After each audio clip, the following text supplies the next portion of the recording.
to the Mood Food Podcast. So last time, Dr. Pramila, we talked about what stress looks like in different forms and why it should even, that word should exist or shouldn't it exist in our life. And I am going to talk about the clinical aspect of what stress does to us in the body. Starting What are the signs and symptoms? The signs and symptoms, indeed. Yes. Okay. I think as we broke down what stress looks like in different forms, I want to talk about how it affects men and women. Is it different? Does it show up differently? It could show up differently. I mean, we still have cortisol, which is not a bad thing, but too much for too long a period could cause chronic inflammation. Okay. All right. And that could affect both men and women. Okay. And that, in terms of men, can affect them in their reproductive organs or in their heart, because it may increase their heart rate, increase their blood pressure, increase their. But those are for both, isn't it, Doctor? Yes, because of the they have an imbalance. That's the pathology of stress, almost. Correct. Like you get your heart rate goes up. It shows up in your gut in some way. It shows up. Well, in the your blood hormones. pressure is a big thing. The blood pressure. So many people are affected by the blood pressure issues. But on the other hand, more women get the metabolic syndrome. I see. The insulin resistance and stuff like that, because of how we it metabolize shows up it. in men with their testosterone. Testosterone, yes. Yeah. And their reproductive issues. Right. So that's what it shows up like in men? Most often, as testosterone goes down, sperm count could go down, infertility could be a cause. There are many other things that come up from this. Okay. Especially if the blood sugar goes up, then it really affects their masculinity. Yeah. Okay. And then how does it show up in women? In women, it affects also female hormones. The cortisol, affects the estrogen, and it affects how estrogen behaves in the body, which is, I have to tell you a little anecdote here, that when the scientists discovered that women had something different than men, they called it the female principle. Okay. But then they began to study it more and said, there's a certain principle that happens at a certain time of a woman's cycle, and something else happens at a different time of the cycle. Right. So the part that they felt was the beginning part of the cycle, they called it estrogen. Estros meaning hysteria. So it's a hormone of hysteria. Interesting. And progesterone, which is the other female principle. Right. Pro means for, gest means gestation, and hormone. It's the hormone of gestation. Got it. So I thought it was very interesting, and I read about this in Gloria Steinem's book. I see. When she was talking about what happens to women as we mature and so on and so forth. Right. So I bring it out there. So this is what happens in a female cycle, and these go off.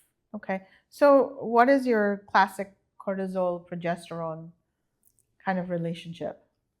They're intimate. They're always intimate, because if cortisol goes up, all hormones go off. And for women more particularly, we are more sensitive to the estrogen and progesterone hormones.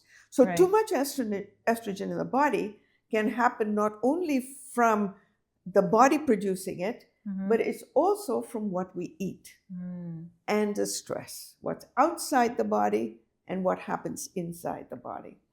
I feel a common phenomenon that I see a lot in teenagers today coming from stress is PCOS and PCOD. Exactly.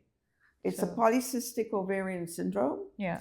So there are cysts formed in the ovaries that tend to pop and cause a lot of pain and discomfort. Right. Therefore, changing the cycle of the woman's periodic cycle. Right.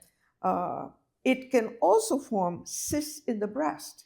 Okay. because the breast is very rich in estrogen receptors. I see.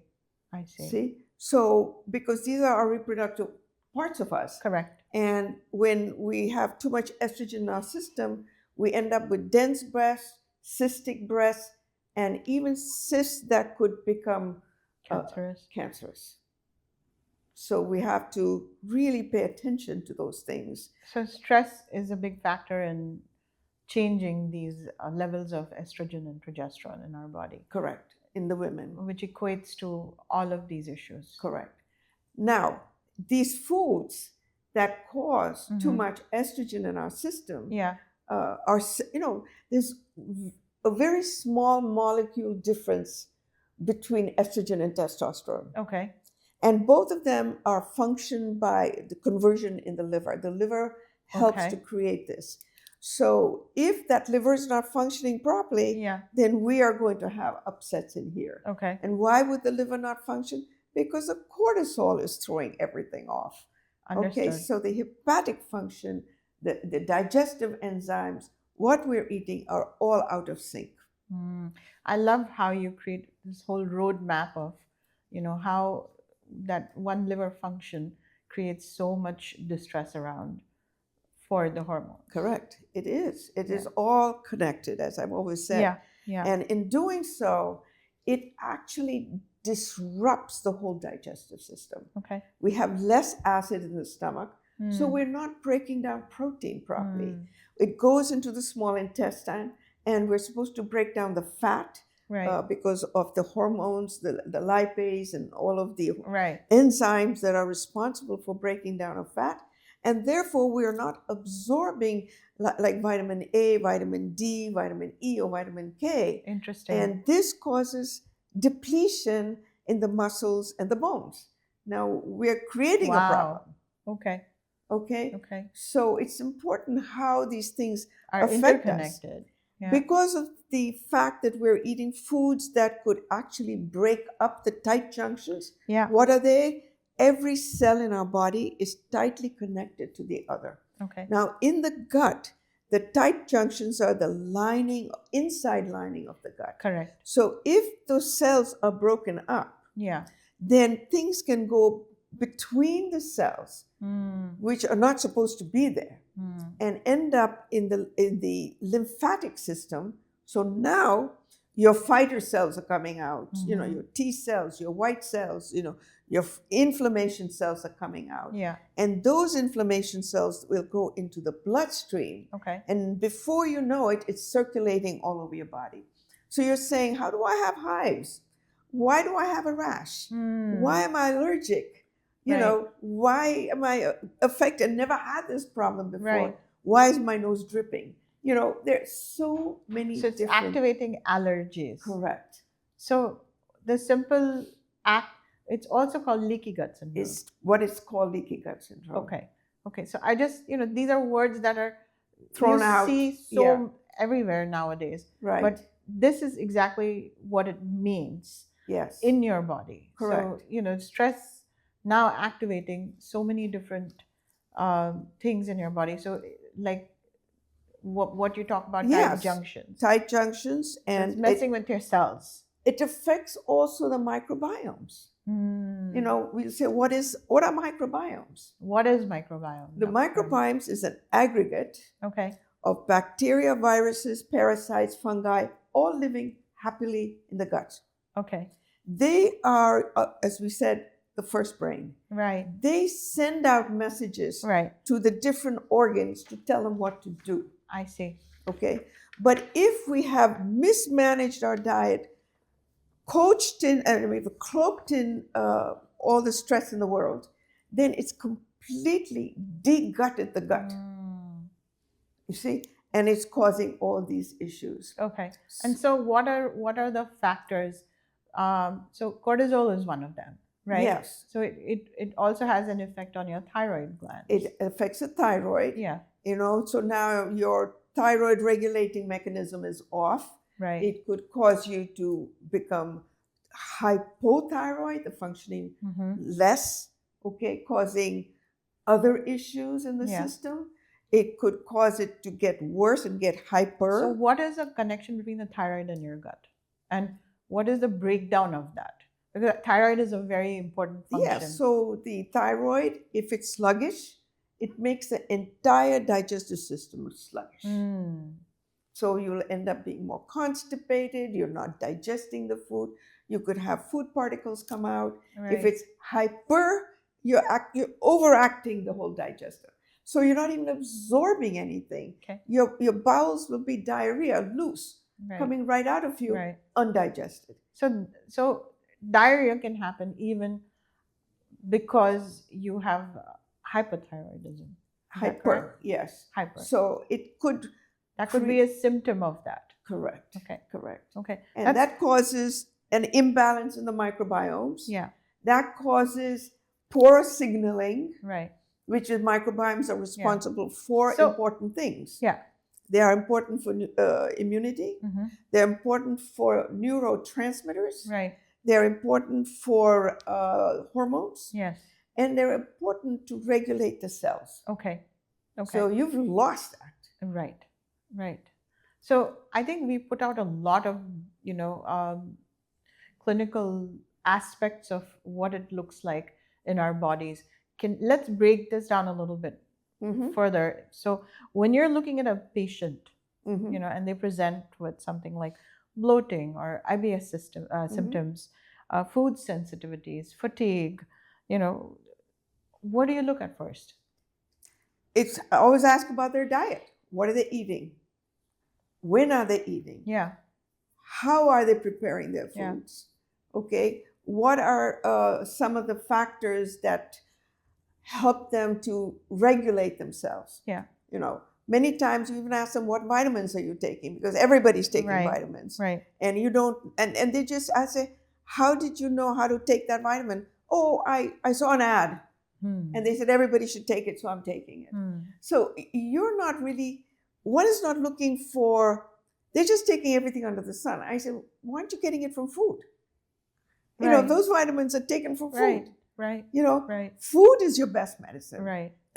You can take vitamins and make all the vitamin companies rich, but are you really absorbing it? Correct. So now part of this whole food question that you ask the patients, is part of it also nervous system regulation? Correct. It's regulating the hormones. Is it regulating the immunity? Yeah. Is it regulating the are they getting more anxious? Are they getting more sad? Are they, everything is dysregulated. Right. Is the word. Right. So that's why the food is not digesting properly. Correct. Everything is dysregulated. You look at all of these things. Look at things as a panel, not just as an individual aspect of it.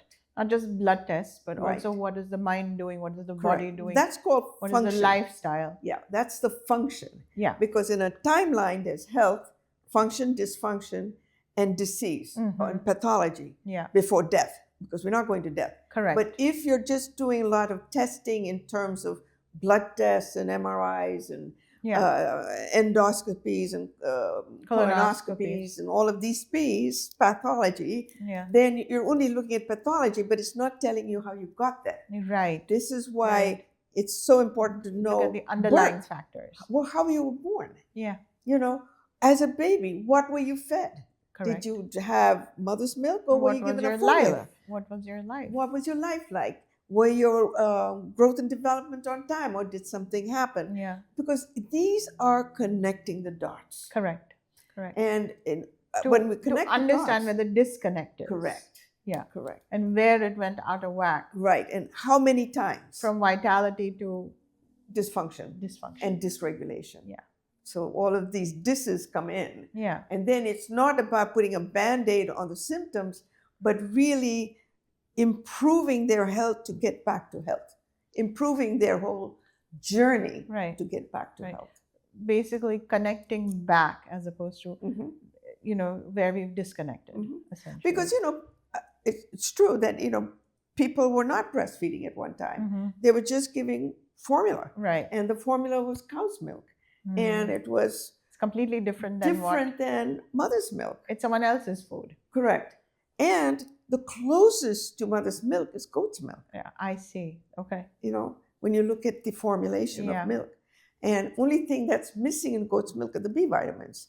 So we Understood. always sort of give little extra when we Right. But breast milk is best. best For, best. yeah. And breast milk is better digested because the baby's body can actually work with Absorb it it. and absorb it. Yeah. But if you give cow's milk, it creates other issues. Right. So I always ask the mom if the child had colic Yeah. as a baby. Yeah. That's the first sign of leaky gut. Ah. How interesting. That's right. And then as they get older, they have allergies. Mm-hmm. They take allergy shots, or they get eczema and they take cortisone, Sure. with prednisone and all of that Right. stuff. Right. And that changes the cortisol levels. Yeah. That, you see It the effect. dysregulates a lot of things. Totally dysregulates everything. Because we didn't go back to where the dysfunction Correct. came from first. Correct. Okay. Okay. So It's when so you- interesting that how Yes. different things are connected at different stages of life. So you're talking men and women, all this happens to them Right, too. right. So we were talking, you talked about, how you would ask the patient what their food looked like. I think in Ayurveda, when we look at Ayurveda, they talk about how our food rituals look like, not Correct. just food. So, eating at a certain time, what you're eating. So can you expand on that, Dr. Ram? Oh, absolutely, because that's a discipline, Yeah, which is what we are lacking yes, in Yes. this culture. yes. Whereas other cultures have absolute discipline on different things. Okay, For example, people have lunch and they're still working. yes. Other cultures take A moment. siestas. They rest. They're resting to allow the body to digest that meal. Right, Because usually the lunch meal is the big meal and the dinner meal is the lighter meal. right. And So let's take that first. okay, So, well, should you start your day with a good breakfast? Because there's different, thoughts on that today. right. Again, it depends on the individual. Okay. A good breakfast for some people may be like eggs and bacon and things like that. Okay. For some people, it's oatmeal and yogurt and other things. So it depends on the So, individual. what is an ideal breakfast? No idea, because everybody's food is different. Okay. So if I ask for someone coming from another culture, it would be different. Right. So, you should eat according to your culture and traditions. Yes, It's important One. to stay that's there. number one. Yeah. Number two, eat according to the seasons. Ah, I see. Okay. Okay. Okay. Three, eat fresh food. Right. No boxed food. Right. Right. Okay. Know where that food is coming from. Yeah. Important to know what you're putting in your body Correct. is coming from an actual source Correct. as opposed to packaged source. Exactly. Okay. And the whole concept of all these packaged things is Yeah. an industry. Right. And it Right. came because I think And it also keeps you working. No, you don't have downtime. that's it. People started to work both. Not only men were working, but women were working. Mm. And in the good old days, women were supposed to be in the kitchen and cooking and doing all of those things. But when women became part of the workforce, Right. that changed and made things more easy for them to put food on the table. Right. Right. I've often said to people, "Oh, I eat proteins, fats, and carbohydrates, and I drink tons of water." Yeah. I said, "Oh, wow, then you should have perfect health." What's going on? Right. But then you realize that if they're getting protein Yes. in the form of animal protein, Right. you have to look at what kind of animal protein. Mm. So when you're looking at beef, you're getting the hormones of the animal. Correct. Correct. So that hormone could be high in estrogen, And and you already have too much estrogen. Right. What is that doing to you? Right. Yeah. Right. That's why I asked the question. Right. Right. If they're eating, "Oh, I'm a vegetarian, I get a lot of my protein from nuts and seeds." I said, "Okay, how are you getting your nuts and seeds?"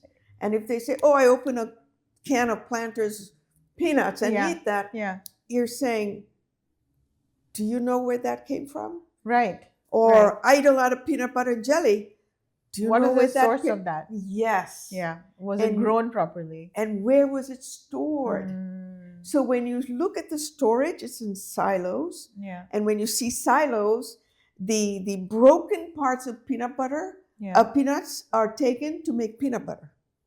Because nobody's going to eat those broken parts. That's such important information. Correct. Yeah. Those broken parts have been sitting at the bottom of the silo, collecting mold. Hello? Yeah. And that's what's happening. And we don't think about this because we look at, look at the final product. Right. We're not doing any We're kind not of looking deep deeper. dive. Yeah. Right.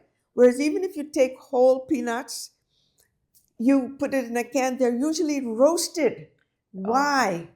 Because they think that roasting it will change what happened over there. Yes. So the mold goes away. Yes. But that's not necessarily true. I say do it the old-fashioned way. Yeah. Get the nuts in the shell. Yeah. Break it. Yeah. Look at it. See if there's mold in there or there's no mold Right. in there. Basics. Very basic. But because we became so industrialized, Yeah. we're not doing that. We're just looking at the final product. That's Correct. it. Correct. That's it. Even walnuts. I eat walnuts. Okay. Is it in the walnut or is it outside in a plastic bag? Forget plastic. Don't even look at plastic. You know, if you get it because of the off-gassing of plastic. Understood. And it's off-gassing into your food you're eating. And now that has become a major issue for dysregulation.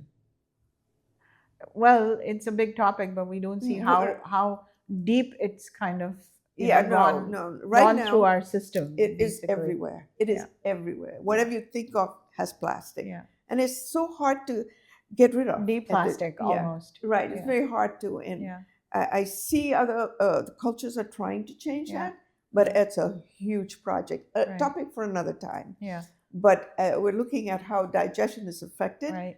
These things, if we imbibe it, plastic is stored in our body. Yeah. It cannot get out. Yeah. And when it's stored in the body, it's stored in our female organs and male organs. Correct. In the breast. Correct. In the fat tissue, and in our vital, like livers and other things. So what are we doing? Yeah. And we're seeing autoimmune diseases going through, like everything is an autoimmune disease now. Yeah. Like what happened to the body? And I've been practicing for 50 years. I never saw this in such a huge surge of different autoimmune diseases. Correct. Okay. Correct. So going back to how food is bought and prepared is very important. Right. How we sit with food. Yes. Stop taking your iPhones and reading it while you're eating. I said don't even take it to the bathroom because you're disturbing your poop. I haven't thought that hard, but I don't normally do because I'm so afraid it'll fall into the water. Of the day, Dr. Pram, so you got to lay it out there. That's funny. That's a stand-up comedy. So anyway, don't use cell phones. So stop reading and eating. When you're eating, you eat. Enjoy it. And I say, where does digestion start? I've always asked this question to all my patients. Oh, it starts in the stomach. I said, no. It starts when you think about what you're going to eat today, whether it's breakfast, lunch, dinner, or a snack. Correct. Because say you're preparing a meal. The moment you think of, today I want to make zucchini with potatoes, or I want to make a dish with lentils as a soup, you go to the supermarket or you go to your local farmer's market and you buy the vegetables or you buy the ingredients that you need. You're handling the vegetables. You're touching it. So you're visualizing your everything. You take it to your kitchen. Now you're cutting it. You're not only touching it, you're seeing it. You're preparing it. So you're smelling it. Yes. And as you're smelling it, all the triggers. Juices start to move and get ready. Your body starts preparing itself to receive that receive the food. So even when you prepare it, arrange it in different colors. Yeah. Why?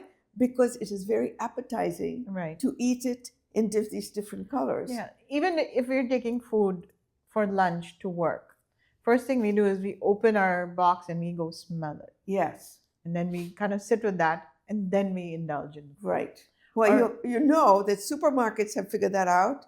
So and they've made they have food that smells or cakes. like the bakeries. Yeah. And now everybody's hungry. So now we're buying all the wrong Everything. things that we don't need.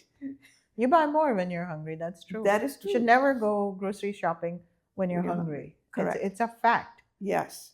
And I've been caught in that situation. And I hate to admit it, but I bought things I don't need. And then I had to actually never cook them and I had to throw them out. So, right. Such a waste. Right. But the idea being that, take time, enjoy the food. Yeah. Let your body receive it. Yeah. Sit down and Chew relax. it properly. Chew it. And I tell you why. Because in the mouth, when you chew it, you're breaking down the carbohydrates. Now you're breaking because the mouth is alkaline in nature. The saliva has... The saliva is alkaline. Yeah. And that's for a reason. And then it goes into the stomach, which is acidic. Correct. It is so acidic that if you took the juice of the stomach, the hydrochloric acid, put your finger in there, it would burn. Isn't it amazing that it's in your stomach? That's a good fact to learn. Yes. And understand. Exactly. So the lining of the stomach has this sort of a mucus-like thing to protect the lining from the acid. So the acid can do its job, mix up, it breaks down the protein and all the bugs that you ate with it, and it moves it to the small intestine, which is now alkaline, ready to take all the nutrients out to the cells, and it then sends it into the large intestine, which is the dehydrator. Okay. So it takes out the fluids from the waste and recycles it. Okay. So it's a beautiful system. And it takes the waste into the rectum, into the large intestine, into the rectum to be evacuated in the next day. So always check your poops to see if there's any undigested food. So we know that the small intestine's not working. Okay. We want to see if there's mucus or blood, which means it's coming from the large intestine. Okay. All right? And there are other factors that we look at, but pay attention to the bowel. Absolutely. Pay attention if the stool is sinking or floating. Right. If it's floating, you're not digesting fats. So your medical doctor is not going to ask you these questions. But when you go to a functional doctor or a naturopathic doctor, we ask these questions. I think a medical doctor would ask those questions if they had a little more time on their hands, because they go through patients so fast, and to be able to explain these different symptoms and facts takes a little time. Right. It takes time. It takes knowledge of all of these things and how to work with it rather than give another pill. I'd rather see a doctor ask these questions so we know where the dysfunction is. Correct. To find where the disconnect Correct. is. Yeah. Correct. Yeah. So, and I bring this up in our discussion of clinical because it's pretty clinical to look at your bowels. So I recommend, understanding what we just spoke, maybe at least a couple of times, so that you now have an idea of what you're kind of understanding from your body. The signals that are showing up in your body. Correct. So what is your recommendation? Should we, regulate our nervous systems first? Before you eat, Yeah. always in the good old days, people would pray before they ate. Correct. Okay? So that is part of nervous system regulation. Correct. Okay. Or sitting very quietly, just imbibing the smell and the looking at the food and all of that. Yeah. Taking a moment before taking a moment to just be with present. your food. Yeah. How many of us are ever present in a given situation?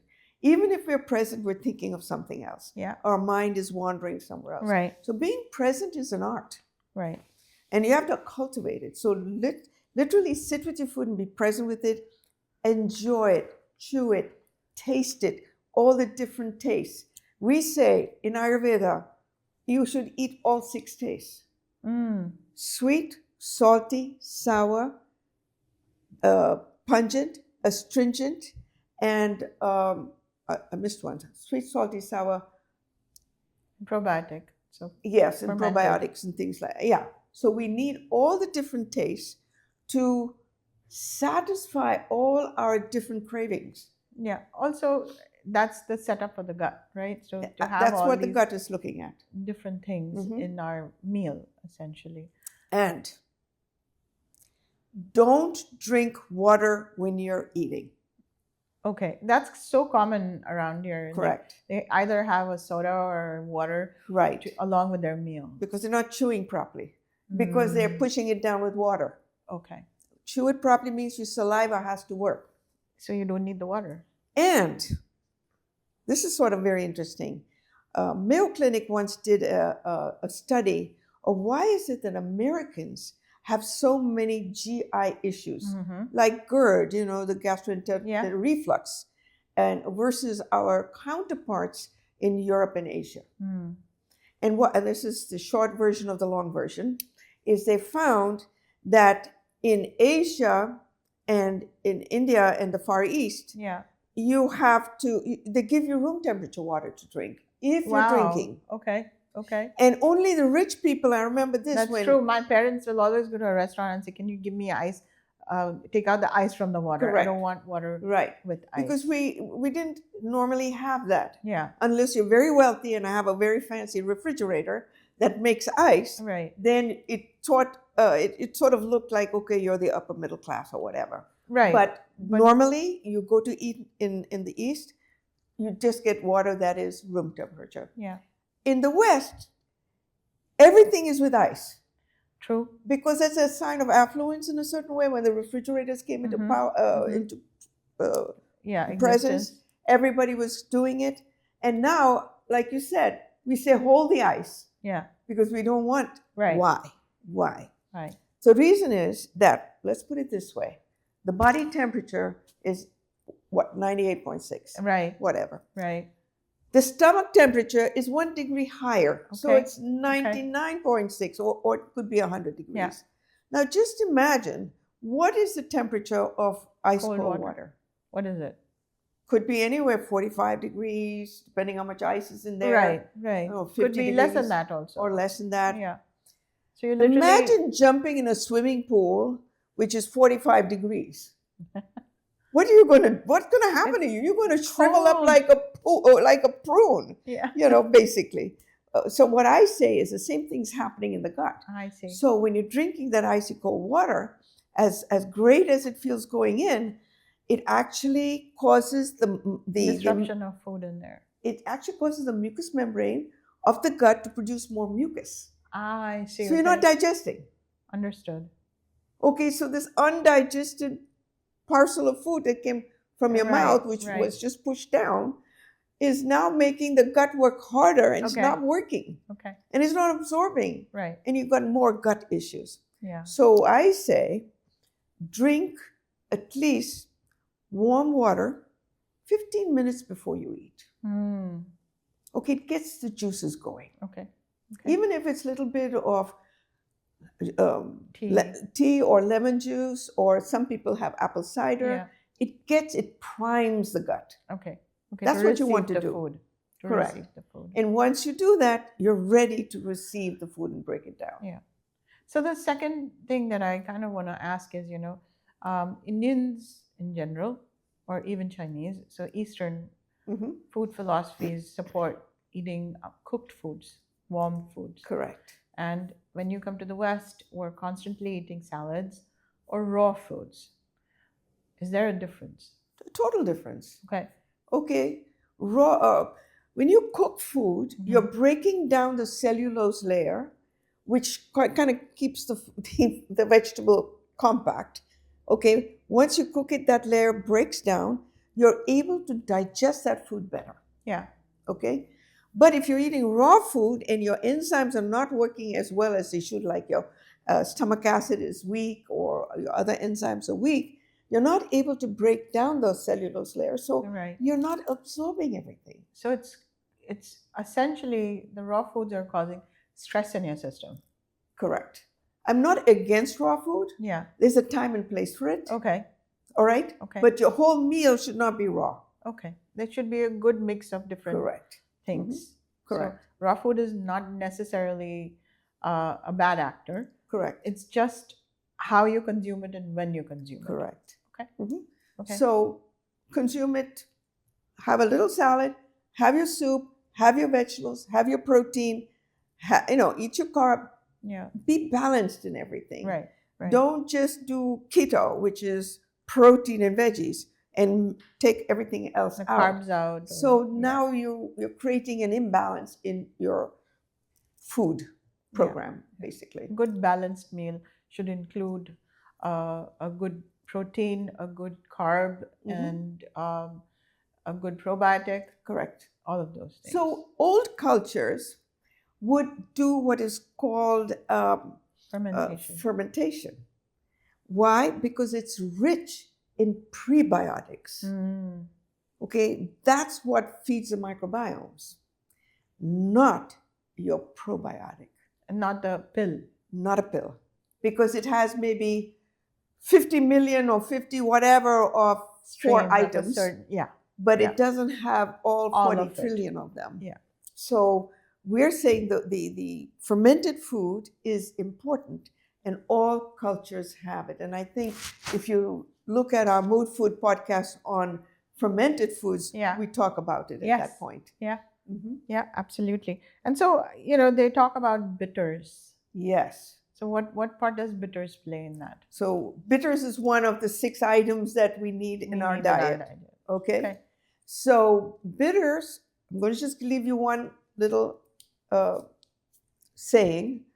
Bitters is better for your liver. What does it do? It cleans it out. So bitter foods help to regulate a dysregulated liver. Understood. Okay, so now I'm going to tell you another story. It is like in Germany, people would drink the schnapps, alcohol, and then chase it with a bitter so they could drink more alcohol. So interesting. It's a thought. And breakdown. The breakdown. So you'll get bitters in a liquor store called Angostura bitters. If you haven't heard of that, you can do it. Yeah. But if you really look at what's in that formula of Angostura, it's gentiana, bitter herbs. Interesting. Yes. So I say, if you're going to, and the Italians make this, a beautiful soup with dandelion greens, which are bitter. Yes. In Asia, we eat bitter melon. Correct. Okay, both in the Far East to China and in India. In India, yes. It regulates blood sugar. Correct. Correct. So bitters are there for a reason. Yeah. And should be had. In our meal, in our repertoire of meals. Ideally, they say fasting, you should have a little bit of fresh turmeric and a little bit of fresh neem, which is the ultimate bitter. Yes. At least in our world. Correct. So neem is a great detoxifiant. It's a great kickstart to your day. Yeah, and so is turmeric. That is a great cleanser. It's a parasite cleanser as well. Interesting. Okay. So in India, why do we put turmeric in everything? Because we don't know those vegetables, what has been growing around them, and we throw turmeric to break down that and which is parasites. Again causes less stress, therefore less inflammation. Correct. In the body. Correct. It's anti-inflammatory. Yes. It's also a blood thinner. So if you're going in for surgery, don't take a turmeric tablet. Okay. Okay. Just keep it simple. It's anti-inflammatory. But on the other side of surgery for healing, it's better. It is better because now your body is ready to receive it. Yeah. But they don't want to have. And it reduces the inflammation. Correct, because they don't want to bleed during the surgery. Correct. But afterwards, it reduces the inflammation and all of that. Right. It's a great. Turmeric is great for arthritis, osteoarthritis, joint pain, muscle aches, so many things. Yeah.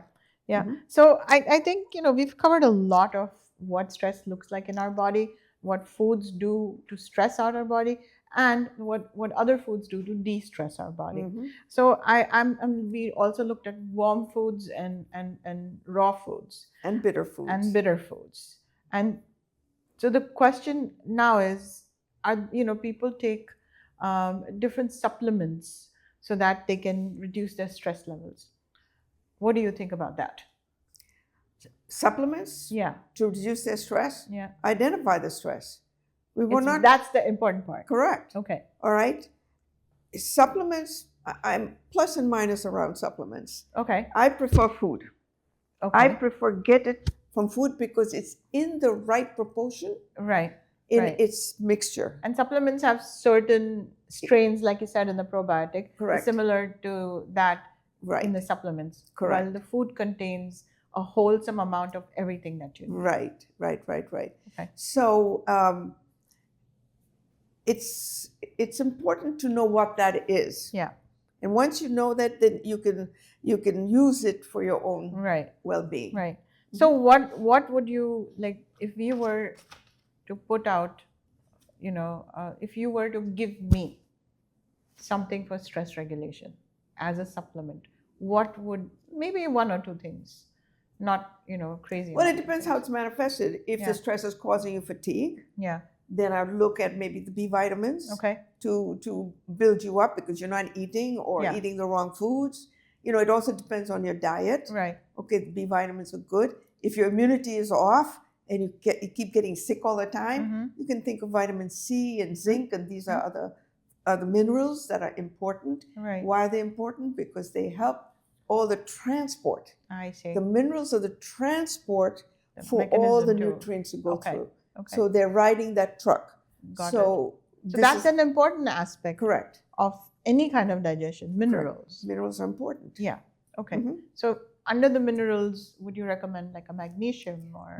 Magnesium, it calms the nerves, it's good for sleep, it's good to clean out the gut, Yeah. it helps the cramps. There are a lot of different. So there's good aspects to magnesium. Correct. But there's all different kinds of magnesium. Would you recommend something that has different kinds of magnesium? Depends. Or Now, one compound? the magnesium, say you want to clean the gut, Yeah. is magnesium citrate. Okay. If you want just a general one, especially to keep the balance in the gut and digestion, Yes. is magnesium glycinate. Okay. Okay, then there are other kinds of magnesium oxide, Hmm. which is harsh Yeah. on the gut. Yeah. Well, it's You like don't want that. you don't want to do that on a daily Okay. basis. Okay. Now, why do I say that? Because you don't want you don't want to make it habit forming. Yes. You Okay. want the body to do its So natural things. that should apply to any supplement. Right? Anything, any supplement, any way of life. It should not be something that you kind of take it when you have lack of it Mhm. and then kind of go away from it. But this is what I'm finding, that we in this part of the world are looking for easy gratification. True. Quick. Instant gratification is the way of the world today. Yes. Yes. And therefore, we start to get addicted to these things. Okay. So, But they don't really serve us. in general, it doesn't. Yeah. Like if I was stressed and I started drinking alcohol, okay, to calm me down, Yes. I might get addicted to it. It's not okay to drink a glass of wine. A glass, hello? Did you say a glass or a bottle? So, That's the difference. it makes us do Yeah. things that we shouldn't be doing Yeah. in a way that is detrimental to Right. us. Right. So same thing with vitamins. Yeah. I say get it from my food. Yeah. If anything, I minimize the use of vitamins because we become addicted to it. So ashwagandha has become such a big deal today. Oh yeah, ashwagandha. That is your stress regulator. In general, is how they've kind of advertised. Correct. Is that a good idea? Again, anything in excess is no good. Okay. Just know that. So you have to identify why is it that you're Okay. stressed. Okay. I just want to Mhm. break it down for Mhm. people. And so, in general, I would rather be addicted to ashwagandha than a Something medication like Prozac. True. True. Yeah, because that comes with side effects, yes, and this doesn't. right. So that's the difference. Mhm. Okay. The last thing I really want to kind of understand is, does meditation change anything? Well, we haven't talked about a huge thing, and that is how to relax. Breathing. We're not breathing. We're not we're breathing from the top part of our lungs. We're not taking that deep breath that pushes the diaphragm down Mm-hmm. and fills the lungs with air, Right. which has everything in it. Right. Okay, and when we breathe out, we should contract and breathe out. Right.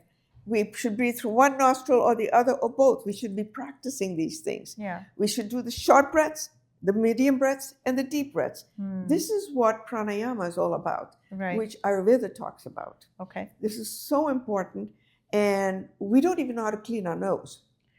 Did you know breathing also actually changes the structure of your face? It does. It does.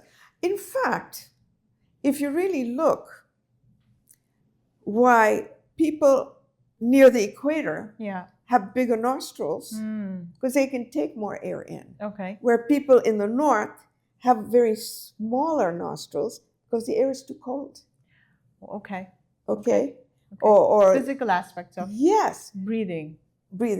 Other things that I found, which I never knew, but I found out, that people who live in very cold or very, like in China, in those areas, their eyes become smaller because of the constant incoming air that is air cold. or the they're protecting them from that. Yeah. Right. Yeah. So there's a difference in all of those right. things. There's a reason for it. Yeah. So I think breathing, if you're in a colder climate, does that change how your stress levels look when you're breathing in and out? But you have to practice it to breathe. Yeah. It doesn't matter if your nostrils are small or big. You're not breathing. You're not breathing. Okay. Because it's so interesting. Because without breath, you're not alive. That's true. Right? Yeah. But I think the correct breathing, we've forgotten to breathe correctly. That is true. And that is kind of what we have to go back to. Because when you're stressed or you're tense, you stop breathing in that moment, at least for a few seconds.